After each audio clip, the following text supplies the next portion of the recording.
Welcome to Pioneer study. आपका स्वागत है पायनियर स्टडी में। और हम लोग बात कर रहे हैं 6 क्लास का ज्योग्राफी एनसीईआरटी। यह जहाँ भी ज्योग्राफी पूछे जाते हैं, चाहे बीपीएससी हो, यूपीएससी हो या आपके क्लास एग्ज़ाम हो, उसके लिए एनसीईआरटी को बेस माना जाता है। और इसलिए उसी दौरान हम लोग लाइन बाय लाइन पढ़ते हुए इसके कीवर्ड्स को निकालते चलेंगे। और बाद में आपको एक वीडियोज़ मिलेगा जिसमें पूरे के पूरे ज्योग्राफी 6 क्लास के सारे ज्योग्राफी के आपको कीवर्ड मिलेंगे। आप हमारे साथ साथ लिखते भी चलें जो भी अंडरलाइनिंग कीवर्ड्स हो। तो चलिए शुरुआत करते हैं और फैक्ट को ढूंढते हैं जो आपको 6 क्लास के इस 8वें चैप्टर भारत जलवायु वनस्पति तथा प्राणी में बताया गया है। आप जानते हैं कि आप मौसम के बारे में प्रतिदिन समाचार पत्रों में पढ़ते हैं तथा टेलीविज़न पर देखते हैं अथवा दूसरों को इस संबंध में बातें करते हुए सुनते हैं। आप जानते हैं कि मौसम वायुमंडल में दिन प्रतिदिन होने वाले परिवर्तन है। मौसम क्या है? वायुमंडल में होने वाले परिवर्तन को हम मौसम कहते हैं। वायुमंडलीय परिवर्तन को हम मौसम कहते हैं। तो वायुमंडलीय परिवर्तन क्या कहलाएगा? मौसम कहलाएगा। तो मौसम लिख के आप ब्रैकेट में लिख सकते हैं, वायुमंडलीय परिवर्तन को मौसम कहते हैं। वायुमंडलीय परिवर्तन को मौसम कहते हैं। इसमें तापमान, वर्षा, सूर्य की विकिरण इत्यादि शामिल है। उदाहरण के लिए मौसम कभी गर्म या कभी ठंडा होता है। कभी कभी आसमान में बादल छा जाते हैं तो कभी वर्षा होती है। आपने ध्यान से देखा होगा कि जब बहुत दिनों तक मौसम गर्म रहता है तब आपको ऊनी वस्त्रों की आवश्यकता नहीं पड़ती है। आप खाने पीने में ठंडे पदार्थों को पसंद करते हैं। इसके विपरीत ऐसे भी दिन होते हैं जब आपको ऊनी वस्त्रों के बिना ठंड लगती है, ठंडी और तेज़ हवाएं चलती है। इन दिनों में आप गर्म चीज़ों को खाना पसंद करते हैं। सामान्यतः भारत में प्रमुख मौसम दिसंबर से फरवरी तक ठंडा मौसम यानी सर्दी का मौसम रहता है। ये चीज़ आप ध्यान रखें कि ठंड के मौसम जिसको सर्दी कहते हैं ये दिसंबर से फरवरी तक रहता है। कब से? दिसंबर टू फरवरी। मार्च से मई तक गर्मी का मौसम रहता है, गर्म मौसम रहता है यानी गर्मी का मौसम रहता है। कब? मार्च से मई, M to M। ठीक है। जून से सितंबर तक दक्षिण पश्चिम मानसून का मौसम वर्षा का आता है। दक्षिण पश्चिम मानसून कब से कब तक रहता है? तो जून से सितंबर तक दक्षिण पश्चिम मानसून, जिसको हम जून टू सितंबर J-S लिख सकते हैं। अक्टूबर और नवंबर में मानसून के लौटने का मौसम होता है जिसे हम शरद ऋतु कह सकते हैं। ठीक है। तो दक्षिण पश्चिम मानसून के कारण वर्षा होती है इसलिए उसे वर्षा ऋतु कहते हैं। तथा अक्टूबर से नवंबर के बीच में, अक्टूबर टू नवंबर जो मौसम होता है उसे हम लौटती मानसून या शरद ऋतु कहते हैं। तो यहाँ से आप समझ गए होंगे कि मौसम भारत में कितने टाइप के हैं? 4 टाइप के। सर्दी का मौसम, गर्मी का मौसम, वर्षा का मौसम और शरद ऋतु। सर्दी का मौसम दिसंबर से फरवरी तक होता है। गर्मी का मौसम मार्च से मई तक, वर्षा का मौसम जून से सितंबर तक और शरद ऋतु माना जाता है अक्टूबर से नवंबर तक। शीत ऋतु आगे एक एक करके हम लोग पढ़ेंगे। आप कीवर्ड्स लिखते चलें, जो भी अंडरलाइन किया जाए रोक कर भी लिख सकते हैं। शीत ऋतु ठंडे मौसम में सूर्य की सीधी किरणें नहीं पड़ती है जिसके परिणाम स्वरूप उत्तर भारत का तापमान कम हो जाता है। खासतौर पे उत्तर भारत में ज़्यादा शीत पड़ती है जबकि दक्षिण भारत में मानसून जो होती है वो एक समान बनी रहती है। ग्रीष्म ऋतु गर्मी के मौसम में सूर्य की किरणें अधिकतर सीधी पड़ती है, तापमान बहुत अधिक हो जाता है, दिन के समय गर्म एवं शुष्क पवन चलती है। तो भारत में गर्म एवं शुष्क पवन को क्या कहते हैं? लू कहते हैं। गर्मी में चलने वाले गर्म एवं शुष्क पवन को लू कहा जाता है। ये याद रखें, गर्मी में क्या चलता है? लू चलता है। गर्म एवं शुष्क पवन, शुष्क का मतलब सूखा पवन जिसमें पानी की मात्रा कम हो। आओ खेलें। यहाँ पे कुछ खेल हैं, जैसे हमारे देश के सभी भागों में लोग अपने क्षेत्रों में पाए जाने वाले फलों के ठंडे पेय, जिसे शरबत कहा जाता है, का सेवन करते हैं। ये पेय पदार्थ प्यास को बुझाने के सबसे अच्छे साधन हैं तथा लू के दुष्प्रभावों से हमारे शरीर की रक्षा करते हैं। क्या आपने कभी आम, बेल, नींबू, इमली, तरबूज, दही का शरबत, छाछ, मट्ठा, मोरी इत्यादि पिए हैं? बहुत से लोग केला तथा आम के मिल्क शेक भी बनाते हैं। मिल्क शेक किस चीज़ का बनाया जाता है? मिल्क शेक, ये एक शरबत है मिल्क शेक, जो केला और आम का मिल्क शेक यानी जूस बनाया जाता है दूध के साथ मिलाकर। गर्मी के बाद पहली वर्षा हमें आनंद प्रदान करती है। हमारी सभी भाषाओं में वर्षा पर गीत हैं, वे सुनने में अच्छे लगते हैं, हमें आनंदित करते हैं। वर्षा के 2 गानों के याद करें तथा एक साथ मिलकर गाएं। वर्षा पर 5 कविताओं को इकट्ठा करें या लिखें। विभिन्न भाषाओं में वर्षा के नामों की जानकारी अपने मित्रों पड़ोसियों से दें। जैसे वर्षा के ये पर्यायवाची हैं, जैसे वर्षा को बारिश कहते हैं उर्दू में, बंगला में वर्षा कहते हैं और मराठी में पौष कहते हैं। तो ये सब वर्षा का क्या हो गया? पर्यायवाची। मतलब पौष का मतलब मराठी में वर्षा ही होता है, बारिश का मतलब उर्दू में और वर्षा का मतलब बंगाली में। आगे है दक्षिण पश्चिम मानसून या वर्षा का मौसम। यह मानसून के आने तथा आगे बढ़ने का मौसम है। इस समय पवन बंगाल की खाड़ी तथा अरब सागर में स्थल की ओर बढ़ती है। वे अपने साथ नमी भी लाती है। जब ये पवन पहाड़ों से टकराती है तब वर्षा होती है। मानसून के लौटने का मौसम या शरद ऋतु। इस समय पवन स्थल भागों से लौटकर बंगाल की खाड़ी की ओर बढ़ती है, मतलब उल्टी दिशा में। यह मानसून के लौटने का समय होता है। भारत के दक्षिणी भागों में विशेषकर तमिलनाडु तक आंध्र प्रदेश में इस मौसम में वर्षा होती है। यानी लौटती मानसून से कहाँ बारिश होती है? तमिलनाडु और आंध्र प्रदेश में लौटती मानसून से ज़्यादा बारिश होती है। किसी स्थान पर अनेक वर्षाओं में मापी गई मौसम की औसत दशा को मौसम की औसत दशा, ये पूछा जाता है कि मौसम की औसत दशा को क्या कहते हैं? उस जगह का जलवायु कहते हैं। कई वर्षों के मौसम का औसत निकालकर मौसमी औसत, इसको शॉर्टकट में क्या लिखेंगे? मौसमी औसत। मौसमी औसत को क्या कहते हैं? जलवायु कहते हैं। अनेक वर्षों में के मौसम का औसत निकालना जलवायु कहलाता है। भारत की जलवायु में मोटे तौर पर मानसूनी जलवायु है। भारत की जलवायु कैसी है? मानसूनी जलवायु है। मानसून शब्द अरबी भाषा का शब्द है, जिसका मौसिस शब्द से निकला है। ये मौसिस शब्द जो है वो अरबी भाषा का शब्द है, मौसिस, और इसी से क्या बना है? मौसम। मौसिस से बना है मानसून, जिसका अर्थ होता है मौसम। भारत की स्थिति उष्णकटिबंध में होने के कारण अधिकतर वर्षा मानसूनी पवन से होती है। भारत की स्थिति किस कटिबंध में है? उष्णकटिबंध में। पीछे के पाठों में हमने पढ़ा था कि विषुवत रेखा मतलब मकर रेखा से कर्क रेखा के बीच के भाग को उष्णकटिबंध कहते हैं, जहाँ सूर्य की सीधी किरणें पड़ती है और वहाँ का तापमान अधिक बना रहता है। भारत में कृषि वर्षा पर निर्भर है। अच्छे मानसून का मतलब है पर्याप्त वर्षा और प्रचुर मात्रा में फसलों का उत्पादन। आगे है किसी स्थान की जलवायु उसकी स्थिति, ऊंचाई और समुद्र से दूरी तथा उच्च वाच पर निर्भर करती है। यानी किन किन चीज़ों पर जलवायु निर्भर करती है?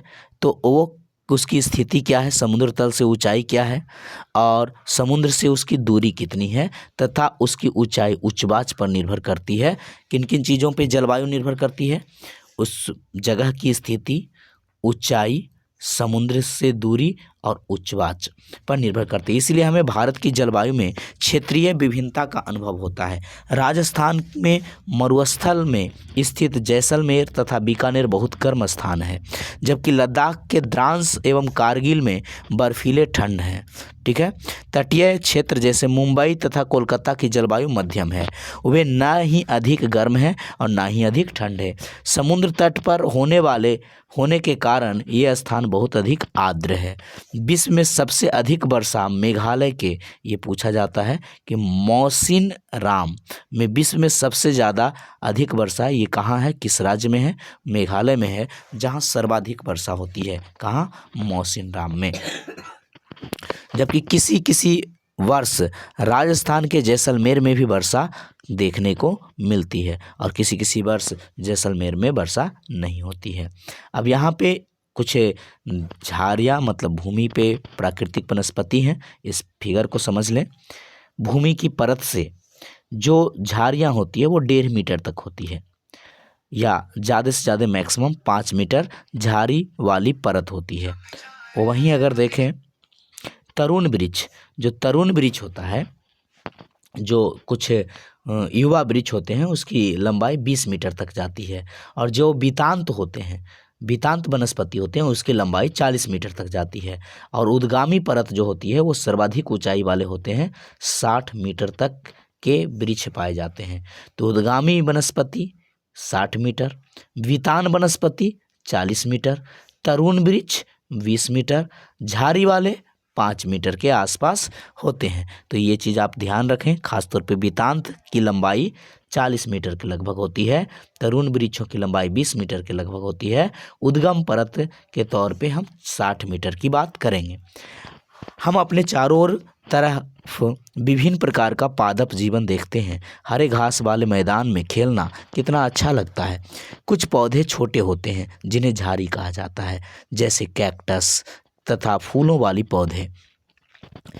इनमें इसके अतिरिक्त बहुत से लंबे वृक्ष होते हैं। इनमें से कुछ बहुत शाखाएं और पत्तियां होती है, जैसे नीम, आम। तो कुछ वृक्ष ऐसे होते हैं जिनमें पत्तियों की मात्रा बहुत कम होती है, जैसे नारियल। घास, झाड़ियाँ तथा पौधे जो बिना मनुष्य की सहायता से उपजते हैं उन्हें प्राकृतिक वनस्पति कहते हैं। प्राकृतिक वनस्पति किसे? जो बिना मनुष्य के हस्तक्षेप के जो वनस्पतियों का उगना होता है उसे हम प्राकृतिक वनस्पति कहते हैं। क्या आप कभी यह नहीं सोचते कि ये एक दूसरे से किस प्रकार भिन्न है? अलग अलग जलवायु में अलग अलग प्रकार की वनस्पतियाँ पाई जाती है। इनमें से वर्षा की मात्रा सबसे महत्वपूर्ण होती है। जलवायु की विभिन्नता के कारण भारत में अलग अलग तरह की वनस्पतियाँ पाई जाती है। हमें ये उष्णकटिबंध में गहन वन पाए जाते हैं, क्योंकि वहाँ धूप ज़्यादा होती है, बारिश भी ज़्यादा होती है, इसलिए उष्णकटिबंध में वर्षा वन पाए जाते हैं। ये पूछा जा सकता है कि वर्षा वन कहाँ पाए जाते हैं, तो उष्णकटिबंध में वर्षा वन पाए जाते हैं। हमें वनों की आवश्यकता क्यों है? वन हमारे लिए बहुत लाभदायक है। ये विभिन्न कार्य करते हैं। पेड़ पौधे ऑक्सीजन छोड़ते हैं जिसे हम सांस के रूप में लेते हैं तथा कार्बन डाइऑक्साइड को ग्रहण करते हैं। पेड़ पौधे की जड़ें मिट्टी को बांध कर रखती है तथा इस प्रकार मिट्टी के अपरदन को रोकती है। मिट्टी का अपरदन का मतलब होता है भूप्रपट्टी का ऊपरी हिस्सा अगर किसी कारण से, चाहे जल वायु के कारण ये दह कर अलग हो जाता है तो उसे हम मिट्टी का अपरदन कहते हैं, जो कि वृक्षों के द्वारा रोकी जाती है। वनों से हमें ईंधन, लकड़ी, चारा, जड़ी बूटी, लाख, शहद, गोंद इत्यादि प्राप्त होते हैं। वन वन्य जीवों के प्राकृतिक निवास हैं। पेड़ों की अंधाधुंध कटाई के कारण भारी मात्रा में प्राकृतिक वनस्पतियां समाप्त हो गई है। हमें अधिक पौधे लगाने चाहिए। जो पेड़ बचे हैं उनकी रक्षा करनी चाहिए एवं लोगों को पेड़ों के महत्व के बारे में बताना चाहिए।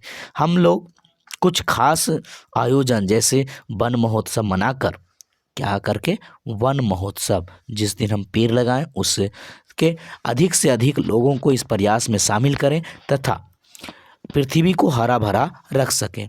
लीला के माता पिता उसके जन्म पर नीम के एक पौधे को रोपा। प्रत्येक जन्मदिन पर उन्होंने अलग अलग पौधे को रोपा था। इनको हमेशा पानी से सींचा जाता था तथा अत्यधिक गर्मी, सर्दी और जानवरों से बचाया जाता था। बच्चे भी यह ध्यान रखते थे कि कोई उन्हें नुकसान न पहुंचाए। जब लीला 20 वर्ष की हुई तो एक ऐसे सुंदर वृक्ष उसके घर के चारों ओर खड़े थे। चिड़ियों ने उन पर अपना घोंसला बना लिया था। फूल खिलते थे, तितलियां उनके चारों ओर मंडराती थी। बच्चों ने उनके फलों का आनंद लिया और उनकी शाखाओं पर झूले तथा इसकी छाया में खेले थे। यहाँ पे आपको ये सारे चीज़ जो मिले हैं वो पेड़ पौधे से ही मिले, जैसे ऑक्सीजन, दवाइयाँ, आश्रय यानी घर के सामग्री, चारा, ईंधन, खेल के सामान, फर्नीचर, मिट्टी को बांध कर रखना, रबर के पेड़ होते हैं जो कि रबर के दूध से रबर तैयार किया जाता है जिससे टायर वायर बनते हैं, इमारती लकड़ियाँ, वन जीवों का प्राकृतिक निवास, गोंद एवं लाख, फल, शहद, ये सभी हमें वनों से प्राप्त होते हैं। वन प्राणी, वन विभिन्न प्रकार के वन्यजीवों का निवास स्थान है। वनों में जंतुओं की हजारों प्रजातियां तथा बड़ी संख्या में विभिन्न प्रकार के सरीसृप, सरीसृप जिसको रीढ़ की हड्डी नहीं होती है वैसे वन जीव को सरीसृप कहते हैं। उभयचर, उभयचर उन जीवों को कहा जाता है जो क्या स्थल पे और जल में दोनों जगहों पे पाए जाते हैं। पक्षियाँ उन्हें कहा जाता है जो आकाश में उड़ते हैं तथा जिनके पंख होते हैं। स्तनधारियाँ जो अपने बच्चों को दूध पिलाते हैं उन्हें स्तनधारियाँ कहते हैं। कीट जिनके 6 पाँव होते हैं उन्हें कीट, और कृमियाँ जो पाँव रहित होते हैं, रेंग कर चलते हैं, वैसे सूक्ष्म जीवों को जैसे चेरा, ये सब चीज़ उसे क्या बोलते हैं, कृमियाँ, इस तरीके का। तो ये सब विभिन्न प्रकार के वन्य जीव हैं, ये सब को आप लिखते चलें। आगे है, बाघ हमारा राष्ट्रीय पशु है। यह देश के विभिन्न भागों में पाया जाता है। गुजरात के गिर, ये गिर जो है, गिर एक अभयारण्य है, ठीक है। ये कहाँ है? गिर अभयारण्य गुजरात में है। गिर अभयारण्य पूछा जाता है बहुत बार। गिर वन में एशियाई शेर यहाँ पे क्या निवास करते हैं? एशियाई शेरों का निवास है। हाथी तथा एक सींग वाले गैंडे असम के जंगलों में घूमते हैं। हाथी केरल एवं कर्नाटक में मिलते हैं। ऊंट भारत के रेगिस्तान एवं जंगली गधा कच्छ के रण में पाए जाते हैं। कच्छ के रण में क्या पाए जाते हैं? रण क्षेत्र उसको बोलते हैं जहाँ पे मरुस्थलीय क्षेत्र जहाँ पे जंगली गधा पाए जाते हैं, ठीक है। कच्छ के रण में जंगली गधा पाए जाते हैं। जंगली बकरी, हिम तेंदुआ बर्फीली जगहों पे पाए जाते हैं। भालू इत्यादि हिमालय के क्षेत्र में पाए जाते हैं। इनके अतिरिक्त बहुत से दूसरे जानवर जैसे बंदर, सियार, भेड़िया, नीलगाय, चीतल इत्यादि भी हमारे देश में पाए जाते हैं। भारत में पक्षियों की भी ऐसी प्रचुरता है। हमारा राष्ट्रीय पशु कौन है? ये ध्यान रखें, बाघ है, ठीक है। हमारा राष्ट्रीय पशु बाघ है। और मोर हमारा राष्ट्रीय पक्षी है। मोर हमारा राष्ट्रीय पक्षी है। भारत में पक्षी तोता, मैना, कबूतर, बुलबुल, बत्तख इत्यादि हैं। अन्य बहुत सारे राष्ट्रीय पक्षी उद्यान हैं जो पक्षियों को उनके प्राकृतिक निवास प्रदान करते हैं। उद्यान शिकारियों से पक्षियों की रक्षा करते हैं। क्या आप अपने क्षेत्र में पाए जाने वाले 5 पक्षियों के नाम बता सकते हैं? हाँ बिल्कुल, ये सारे जो पक्षियाँ हैं, तोता, मैना, कबूतर, कौवा, बुलबुल, बत्तख, ये सभी हमारे क्षेत्रों में भी पाए जाते हैं। भारत में सांपों की सैकड़ों प्रजातियां पाई जाती है। इनमें कोबरा और करैत प्रमुख हैं। कोबरा और करैत किसके प्रजाति हैं? सांप की प्रजाति है। सांपों की प्रजाति है कोबरा, करैत। वनों के कटने तथा जानवरों के शिकार के कारण भारत में पाए जाने वाले वन्य जीवों की प्रजातियां तेजी से घट रही है। बहुत सी प्रजातियां तो समाप्त भी हो चुकी है। उनको बचाने के लिए बहुत से नेशनल पार्क, पशु विहार और जीव मंडल आरक्षित क्षेत्र स्थापित किए गए हैं। यानी वन्य प्राणियों को संरक्षित कहाँ किया जाता है? नेशनल पार्क में, पशु विहार में, जीव मंडल आरक्षित क्षेत्र में। सरकार ने हाथियों और बाघों को बचाने के लिए बाघ परियोजना और हाथी परियोजना मतलब हस्त परियोजना संचालित किया है। क्या आप भारत के कुछ पशु विहारों के नाम बता सकते हैं? तो जैसे आप सुने होंगे चिड़ियाखाना, या अभी गिर राष्ट्रीय उद्यान समझे, कान्हा राष्ट्रीय उद्यान, तो वो सभी पशु विहार हैं, ठीक है। लिख चुके होंगे या तो रोक कर लिख सकते हैं। पशु विहार के नाम तथा चित्र उनकी स्थिति को बताती हुई यहाँ पे बाघ, गैंडा, सारस और ये हिरन, हाथी, तेंदुआ, ये सारे चीज़ यहाँ पे दिख रहे हैं। आप वन जीवों के संरक्षण में अपना हाथ बटा सकते हैं। आप जानवरों के शरीर के विभिन्न अंगों जैसे हड्डी, सींग तथा पंख से बने पदार्थों को खरीदने से इनकार कर सकते हैं। प्रत्येक वर्ष हम लोग अक्टूबर के पहले सप्ताह को वन्य जीव सप्ताह मनाते हैं। ये चीज़ आप बिल्कुल, ये बहुत ज़्यादा इम्पोर्टेंट है। वन्य जीव सप्ताह कब मनाया जाता है? अक्टूबर का पहला सप्ताह में वन्य जीव सप्ताह मनाया जाता है। अक्टूबर का पहला सप्ताह, फर्स्ट वीक ऑफ अक्टूबर क्या मनाया जाता है? वन्य जीव सप्ताह मनाया जाता है, ताकि वन्य जीवों के निवास को संरक्षित रखने के लिए जागरूकता फैले। ये पूछा जाता है कि वन्य जीव सप्ताह किस महीने में मनाया जाता है, तो अक्टूबर के प्रथम सप्ताह में वन्य जीव सप्ताह मनाया जाता है। शिकारी बाघ को क्यों मारते हैं? उनकी खाल एवं अपने आनंद के लिए भी बहुत सारे बाघों को शिकार करते हैं, परंतु मूल रूप से उनके खालों और हड्डियों की तस्करी के लिए। हमारे वनों में अगर बाघ खत्म हो जाए तो क्या होगा, तो शाकाहारी बढ़ जाएंगे, और शाकाहारी बढ़ने से वो पेड़ पौधे को मतलब हरियाली ख़त्म कर देंगे, और धीरे धीरे वो क्षेत्र बंजर बन जाएगा, रेगिस्तान बन जाएगा। क्या आपने कभी बाघ आरक्षित क्षेत्र या ऐसे चिड़ियाखान घर देखे हैं जहां बाघों को रखा जाता है? हाँ बिल्कुल, संजय गांधी जैविक उद्यान पटना चिड़ियाघर में प्रवासी पक्षी, कुछ पक्षी जैसे प्रवासी जो बाहर से उड़कर आते हैं उन्हें प्रवासी पक्षी कहते हैं, जैसे पिनटेल बत्तख, कर्लियू, फ्लेमिंगो, आस्प्रे, लिटिल स्टेंट प्रत्येक वर्ष सर्दी के मौसम में हमारे देश आते हैं। सबसे छोटी लिटिल स्टेंट, इसका वजन 15 ग्राम होता है। आर्कटिक प्रदेश से 8000 किलोमीटर की दूरी तय करके ये भारत आती है। लिटिल स्टेंट ये किस प्रदेश में पाई जाती है? आर्कटिक प्रदेश में, आर्कटिक महासागर से को ये पार करते हुए यहाँ तक आती है। आगे कुछ अभ्यास प्रश्न है। कौन सी पवन भारत में वर्षा लाती है? तो मानसूनी पवन, दक्षिण पश्चिम मानसून जो है वही वर्षा लाती है। यह इतनी महत्वपूर्ण क्यों है? क्योंकि हमारा कृषि प्रधान देश है और पूरी मानसून पे ही कृषि निर्भर करती है, जिस पे भारतवासियों की इतनी विशाल जनसंख्या को क्या मिलती है? खाने को भोजन मिल पाती है।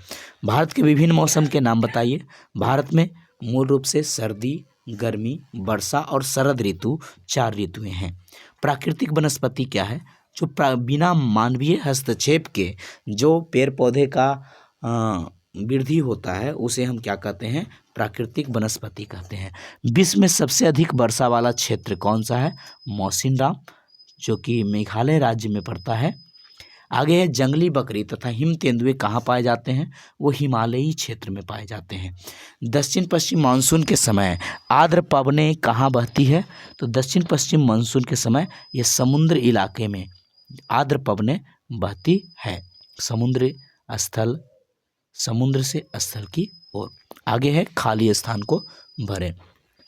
गर्मी में दिन के समय शुष्क तथा गर्म पवनें उसे लू कहते हैं। क्या कहते हैं? लू कहते हैं।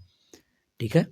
आंध्र प्रदेश तथा तमिलनाडु में लौटते हुए मानसून के यानी अक्टूबर और नवंबर के मौसम में बहुत अधिक मात्रा में वर्षा होती है, यानी शरद के ऋतु में वहाँ बारिश होती है। गुजरात के वन का निवास है, तो गुजरात में जंगली गधा और या कह सकते हैं गिर में एशियाई बाघ का निवास है। गिर अभयारण्य में, गिर वन में एशियाई बाघ का निवास है। तो आप अपने आसपास ये सारे चित्र इकट्ठे कर सकते हैं जो आओ खेल खेल में। और उसके आगे है इस मतलब 8वीं मतलब 6ठी कक्षा के आखिरी जो टॉपिक है वो है आपको राज्य राजधानी। तो यहाँ पे आप इस चीज़ का भी ध्यान रखें। हम एक बार, आपको पता है हमारे भारत में 28 राज्य और 8 केंद्र शासित प्रदेश हैं। वो कौन कौन हैं? तो आंध्र प्रदेश के हैदराबाद, ये शायद बदल गया है, अरुणाचल प्रदेश का ईटानगर, असम का दिसपुर, बिहार का पटना, छत्तीसगढ़ का रायपुर, गोवा का पणजी, गुजरात का गांधीनगर, हरियाणा का चंडीगढ़, हिमाचल प्रदेश का शिमला, ये सब राजधानियां हैं इन राज्यों की। झारखंड का रांची, कर्नाटक का बेंगलोर, केरल का थिरुवनंतपुरम, मध्य प्रदेश का भोपाल, महाराष्ट्र का मुंबई, मणिपुर का इम्फाल, मेघालय का शिलोंग, मिजोरम का आइजोल, नागालैंड का कोहिमा, उड़ीसा का भुवनेश्वर, पंजाब का चंडीगढ़, राजस्थान का जयपुर। ये आप याद रखें, लिख लें और पिक्चर में याद रखें, खास तौर पे पिक्टोरियल। सिक्किम का गंगटोक, तमिलनाडु का चेन्नई तेलंगाना का हैदराबाद, उत्तराखंड का देहरादून, उत्तर प्रदेश का लखनऊ, त्रिपुरा का अगरतला और पश्चिम बंगाल का कोलकाता। आगे है केंद्र शासित प्रदेश और उसकी राजधानियाँ, ये भी आप याद रखें। अंडमान निकोबार का पोर्ट व्हीलर, चंडीगढ़ का चंडीगढ़, दादर एवं नगर हवेली, और इसमें अब ये जोड़ दिया गया है दमन एवं दीप, इन सब का राजधानी दमन है। लक्षद्वीप का कवरत्ती, पुदुचेरी का पुदुचेरी, राष्ट्रीय राजधानी क्षेत्र दिल्ली का दिल्ली, जम्मू कश्मीर का श्रीनगर, लद्दाख का लेह। तो ये हो गया आपका 4 गो, इधर हो गया 5, 6, और ये चंडीगढ़ जो है वो पंजाब और हरियाणा की भी राजधानी है, तो ये ध्यान रखें। और इस प्रकार से आपका यह समाप्त हुआ। ये कुछ वेबसाइट हैं जिस पे आप जाके और भी जानकारियाँ अध्ययन कर सकते हैं। तो ये 6 क्लास का आपका ज्योग्राफी समाप्त हुआ। गुड लक, बने रहें, हम फिर मिलेंगे 7th क्लास के ज्योग्राफी में। आप अगर किसी भी कंपटीशंस की तैयारी करते हैं तो आपको NCERT को बहुत ही गहराई के साथ पढ़ने चाहिए, जैसा कि हम आपके साथ मिलकर पढ़ते चल रहे हैं। गुड लक दोस्तों, फिर मिलेंगे अगले पार्ट में।